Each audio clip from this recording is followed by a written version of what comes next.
অভকতৰ সংগ জৈত নাই ব্ৰহ্মাৰ ভুৱন ভৈলে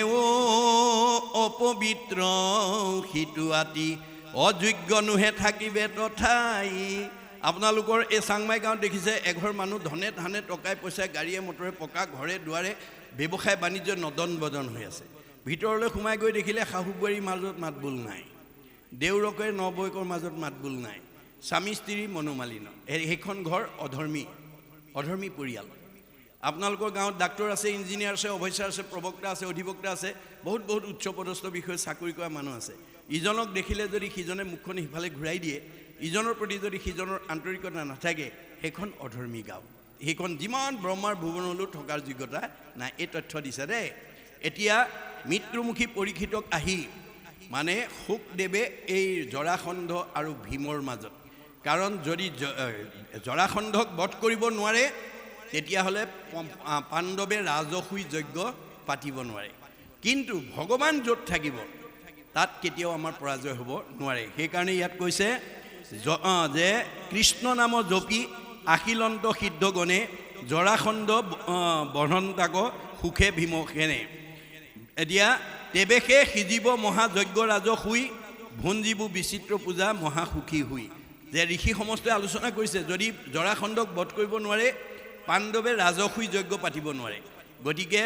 জৰাসন্ধক বধ কৰিলেহে ৰাজসুই যজ্ঞ সম্পন্ন হ'ব আৰু আমাৰো মনৰ বাঞ্ছাবিলাক পূৰণ হ'ব গতিকে বন্দী আছে ৰাজাগণ চিন্তি মনে মনে মাধৱক বৰে ভীমে জিনন্তুকৰণে যে ভগৱানৰ কৃপাত এই যে বন্দী কৰি ৰখা জৰাসন্ধই বন্দী কৰি ৰখাবিলাকক যাতে মুক্ত কৰি ভীমে যাতে জৰাসন্ধক মাৰি যাতে সমাজৰ উপকাৰ কৰিব পাৰে তাৰ কাৰণে ঋষি সমষ্টিয়ে মনতে ভাবিছে আজিহে গুচিব ইটো বন্ধনৰ দুখ দেখিব পৰম বন্ধু বান্ধৱৰ মুখ যে জৰাসন্ধক যেতিয়া কৃষ্ণৰ কৃপাত ভীমে বধ কৰিলে তেতিয়া সমস্ত প্ৰজাগণে কৈছে আজিহে আমি আপোনজনৰ মুখ দেখিম আৰু তেওঁলোক বন্দীশালৰ পৰা মুক্ত হৈ আহিব মাধৱে সাধন্ত ভীম হুয়ো ৰণজয় চাহি উৎসাহ বঢ়ান্ত ধনঞ্জয় গতিকে তেওঁলোকৰ এই যুদ্ধক কৃষ্ণৰ কৃপাত যেতিয়া ভীমৰ শক্তি বাঢ়ি গৈছে ধনঞ্জয়ে সন্তোষিত হৈছে কটাক্ষে অমৃত বৃষ্টি কৰন্ত মাধৱ ভীমৰ মনত মহা মিলে মহোৎসৱ যে তেওঁ অমৃত দৃষ্টিয়ে চোৱাৰ লগে লগে তেওঁ পৰম শক্তি লাভ কৰিছে শুনা নৰ নাৰী হৰি চৰিত্ৰ অমৃত ভকতৰ ইষ্ট কৃষ্ণক ধৰিও হৃদিত যে আমাক মহাপুৰুষ শংকৰদেৱে আহ্বান জনাইছে জীৱশ্ৰেষ্ঠ মানুহ হিচাপে কি বুলি কৈছে হে জীৱশ্ৰেষ্ঠ মানুহ তোমালোকে হৰি কথা শুনা অমৃতময় কথা শুনা ভকতৰ ইষ্ট কৃষ্ণ ধৰিও হৃদিত ভগৱন্ত ভকত বৎসল ভগৱন্তই নিজতকৈও ভকতক ভাল পায় আমাৰ মাক বাপেকে কোন ল'ৰা ছোৱালীক ভাল পায় যি ল'ৰা ছোৱালীয়ে মাক বাপেকক শ্ৰদ্ধা কৰে ভক্তি কৰে মৰম কৰে আদৰ কৰে সন্মান কৰে কথা শুনে হাক বচন মানে দিহা পৰামৰ্শমতে চলে হেতু সন্তান সকলো মাক বাপেকৰ মৰমৰ কোনোবা সন্তান হৈ যদি মাক বাপেকক শ্ৰদ্ধা নকৰে ভক্তি নকৰে মৰম নকৰে আদৰ নকৰে কথা নুশুনে হাক বচন নামানে দিহা পৰামৰ্শমতে নচলে হেতু সন্তান কোনো মাক বাপেকৰ মৰমৰ হ'ব নোৱাৰে এইটো যেনেকৈ সঁচা কথা আমি কাৰ সন্তান যিজনৰ তৃপ্তিত তুষ্ট হ'ব দেউ জানিবা সিজন পিতৃ একক কৃষ্ণ দেউ আমাৰ সকলোৰে পিতৃ কৃষ্ণ যদি সন্তুষ্ট হয় সব দেৱতা সন্তুষ্ট হৈ যাব আৰু সেই কৃষ্ণক আমি কেনেকৈ পূজা কৰিব লাগে সেই কৃষ্ণ পুজিবে দ্ৰব্য লাগে মাত্ৰ নাম ভগৱন্তৰ নামেৰে পূজা কৰিব লাগে নাম কাৰো পৰা ধাৰ কৰিব নালাগে হিয়াৰ মাজে নামৰ ভাণ্ডাৰ মুখে বাজ হয় আপুনি হৃদয়তে ভগৱন্তই আমাৰ সহস্ৰ নাম পুঞ্জীভূত কৰি ৰাখিছে তাৰ পৰা এটা নাম যাতে আমি ক'বলৈ অভ্যাস কৰিব লাগে কেনেকৈ মাধৱদেৱে লিখিছে ৰাম কৃষ্ণ নাম যিটো সদায় ফুৰে গায় সদায়েই মংগল তাৰ অমংগল নাই আপোনালোকৰ প্ৰত্যেকজন সদস্যৰ মুখত যাতে এটা ঈশ্বৰৰ নাম যাতে ওলায় দেই অভ্যাস কৰে যাতে আমাৰ দাৰ্শনিক পণ্ডিতে কৈছে সিং অফ হৰি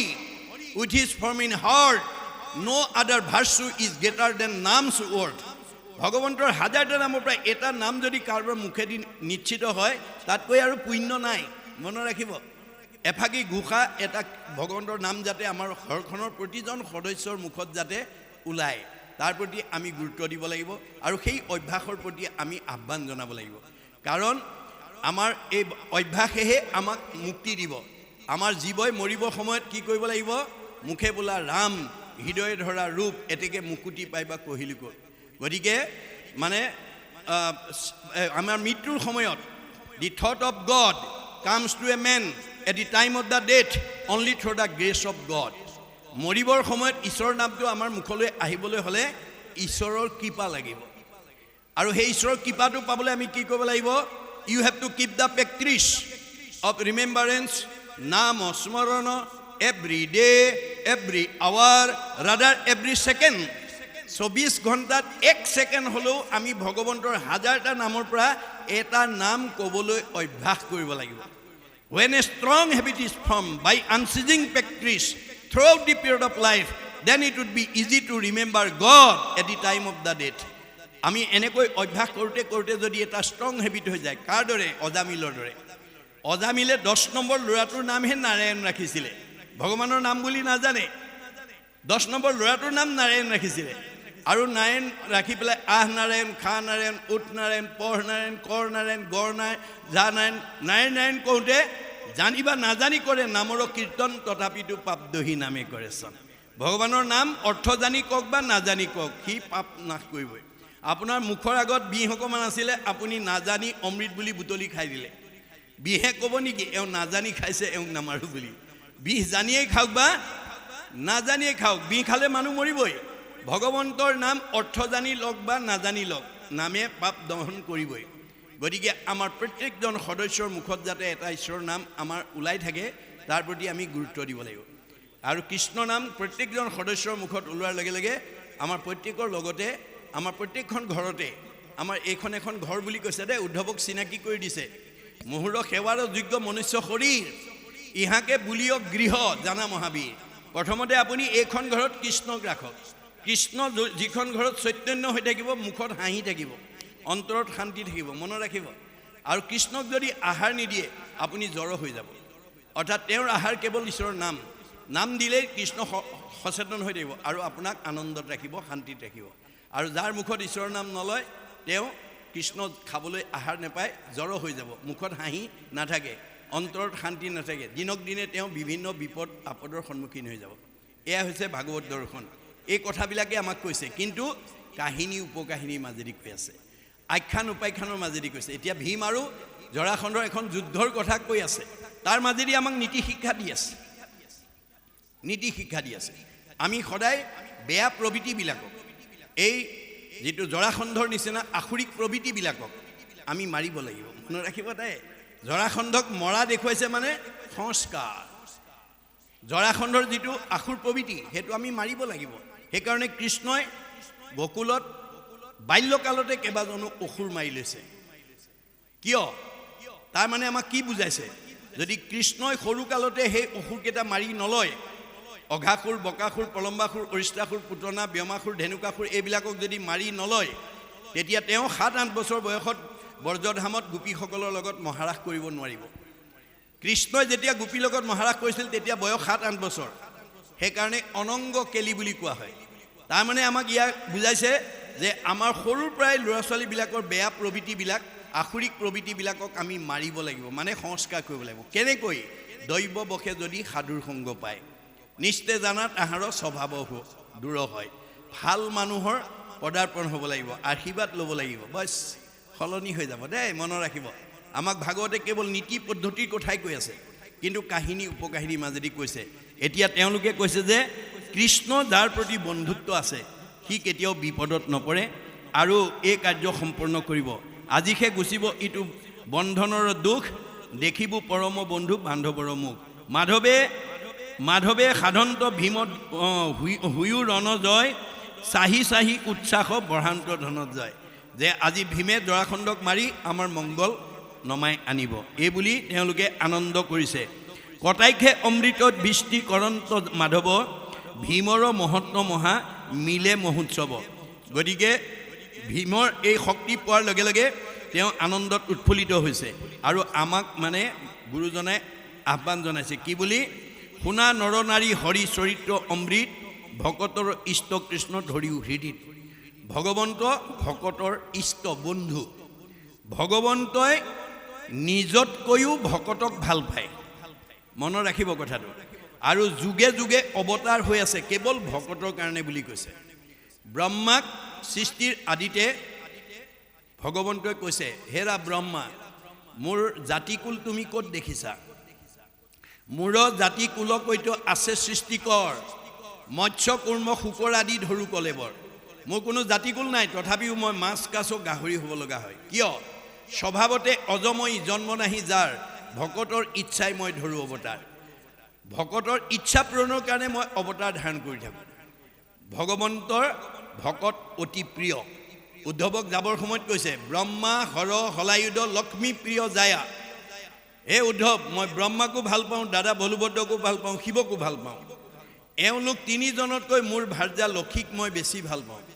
আৰু লক্ষীতকৈও পৰম সুন্দৰ মূৰ দেখাই টুকায়া মোৰ নিজৰ ভাৰ্যাজনীতকৈ মোৰ নিজৰ দেহটোক মই বেছি ভাল পাওঁ আৰু মোৰ নিজৰ দেহটোতকৈও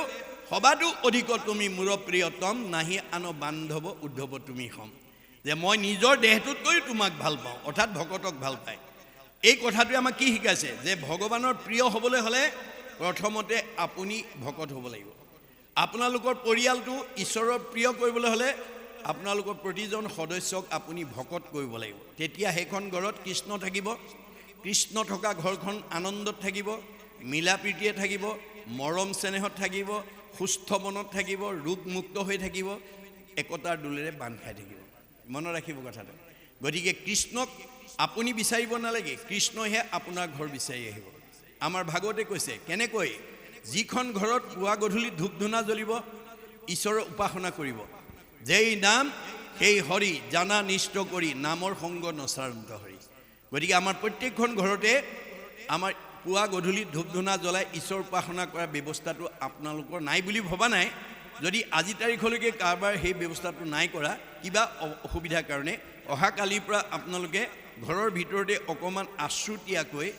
বেৰা অকণমান দি হ'লেও ঠগী এখনতে গুণমালা কীৰ্তন এখন থৈ হ'লেও পুৱা গধূলি ধূপ ধূনা জ্বলাই ল'ৰা ছোৱালীকেইটাক লগত লৈ প্ৰাৰ্থনা কৰিব আৰু ক'ব শইকীয়া বাপৰ দৰে গগৈ বাপৰ দৰে বৰুৱা বাপৰ দৰে গোহাঁই বাপৰ দৰে মোৰো গুৰুগিৰি অকণমান বনোৱাৰ হেঁপাহ আছে কিন্তু মই এইকেইটা অসুবিধাৰ কাৰণে পৰা নাই কৃপা কৰি মোৰ মনৰ বাঞ্ছে বয়স আপুনি এমাহ দিন জনাওক তেওঁ আপোনাৰ অতি সোনকালে আপোনাৰ মনৰ কামনা পূৰণ কৰি দিব যা দৃষ্টি ভাৱনা জৈছ সিদ্ধিবদে আপুনি মিনটো জনাব লাগিব দেই যদি আমাৰ সেই পৰিৱেশটো আমি নকৰোঁ তেতিয়া আমাৰ ঘৰলৈ কোন আহিব শ্ৰৱণ কীৰ্তন দৈত্য কৃষ্ণৰ নকৰে দৈত্যকে ৰাক্ষসীগণে বিঘিনি আচৰে যিখন ঘৰত পুৱা গধূলি ধূপ ধূনা নজ্বলে ঈশ্বৰ উপাসনা নকৰে সেইখন ঘৰলৈ অঘাসুৰ বকাসুৰ পৰম্বাসুৰ অৰিষ্টাসুৰ পুতনা ব্যোমাসুৰ ধেনুকাসুৰ চব আহিব কায়িকভাৱে নহয় দেই গুণগত স্বভাৱগতভাৱে আহিব আমাৰ কিছুমান এনেকুৱা পৰিয়াল মানুহ আছে কথা ক'বই নোৱাৰে টিঙিচকৈ খং উঠেই কথা ক'বই নোৱাৰে লাঠিডাল উলিয়াই আনেই কথা ক'বই নোৱাৰে ঠেঁ পেচ লাগি চকু পানী উলিয়াই ৩-৪ দিনমানলৈ ভাত পানী নাখায়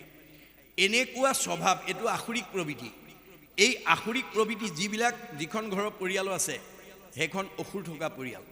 গতিকে সেই অসুৰবিলাকক যেতিয়ালৈকে মাৰিব নোৱাৰিব যেতিয়ালৈকে উলিয়াই দিব নোৱাৰিব তেতিয়ালৈকে সেইখন ঘৰত সেইটো পৰিয়ালত শান্তি প্ৰতিষ্ঠা নহ'ব ভাগৱতে কৈছে দেই তেওঁক মাৰিবলৈ কি কৰিব লাগিব বা উলিয়াবলৈ মৰা মানে সংস্কাৰ মনত ৰাখিব বাহিৰত মাৰি দেখুৱাইছে আচলতে সংস্কাৰ সেই গুণটোৰ পৰা তেওঁক সংস্কাৰ কৰিছে গতিকে বাহিৰত এটা আধ্যাত্মিকত এটা মনত ৰাখিব সেইকাৰণে ভাগৱত ব্যাখ্যা 5 প্ৰকাৰে কৰিব জানিব লাগিব আমাৰ ভাগৱত ব্যাখ্যাকাৰসকলে ভাগৱত ব্যাখ্যা কৰোঁতে 5 প্ৰকাৰে কৰিব জানিব লাগিব শব্দাতিক পদাতিক আধ্যাত্মিক তাত্ত্বিক পৰমাৰ্থিক আমাৰ এতিয়া বহুত ব্যাখ্যাকাৰকে দুটা বা এটা পদ্ধতিয়ে জানে বাকীকেইটা নজনাৰ কাৰণে অৰ্থই গণ্ডগোল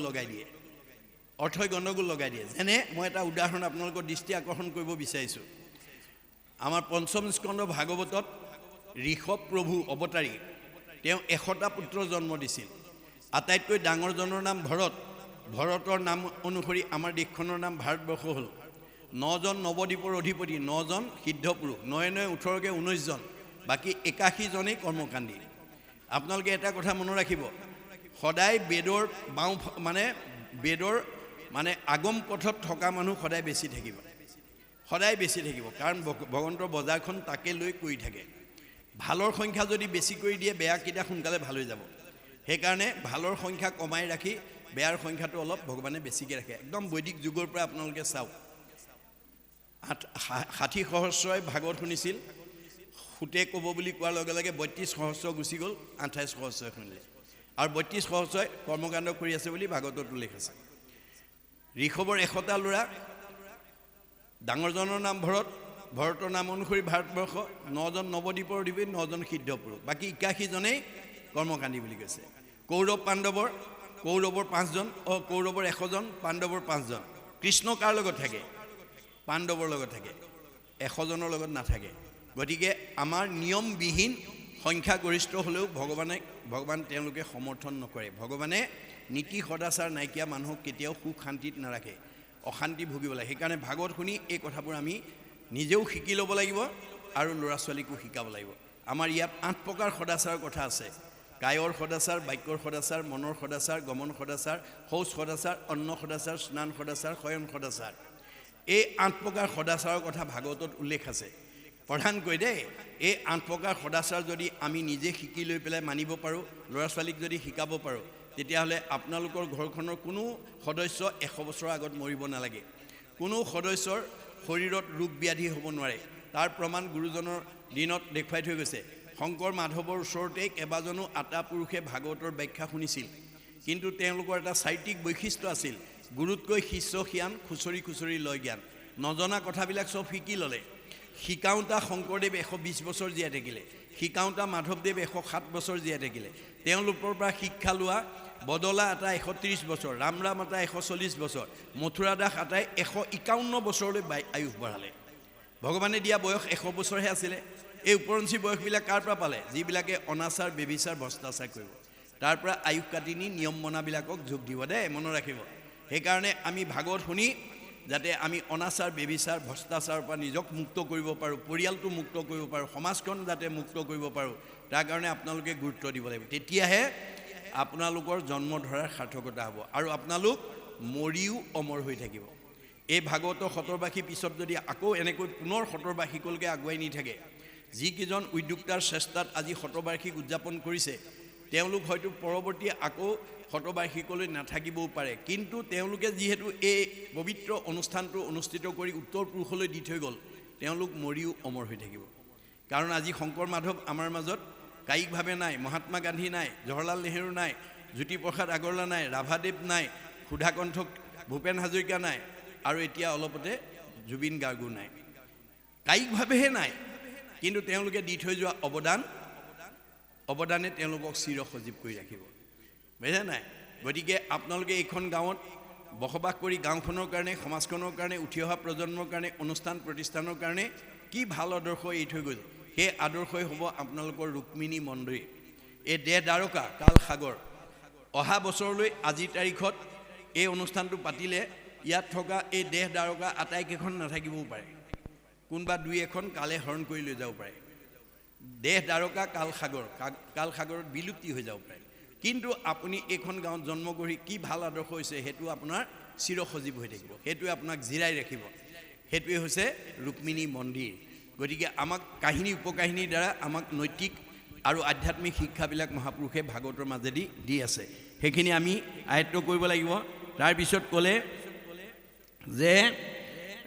সজনৰ জীৱন জানিবা যদুমণি, পাতকীও তৰে যাৰো নাম গুণ শুনি। যে আমাৰ মহাপাতকীও ঈশ্বৰৰ নাম ল'লে তৰি যাব পাৰে, কিয়নো হৰিনাম হুতাসন, পাপ শুকান বন, খনেকতে দহি কৰে চন। যে আমাৰ পাপবিলাকক শুকান বনৰ লগত তুলনা কৰিছে আৰু নামক জুইৰ লগত তুলনা কৰিছে। শুকান বনত জুই লাগিলে যেনেকৈ তৎক্ষণাত পুৰি নাইকিয়া কৰে, ভগৱন্তৰ নাম যেতিয়া আপুনি উচ্চাৰণ কৰিব, আপোনালোকৰ ঘৰখনক 5টা পাপৰ পৰা মুক্ত হৈ যাব। আমাৰ প্ৰত্যেকখন ঘৰতে 5টা পাপ অবাঞ্ছিতে হৈ আছে, আমাৰ হয়তো বহুতে নাজানে। গীতা ভাগৱতে আমাক কৈছে যে এইটো সংঘ অনাসংঘ বামুণী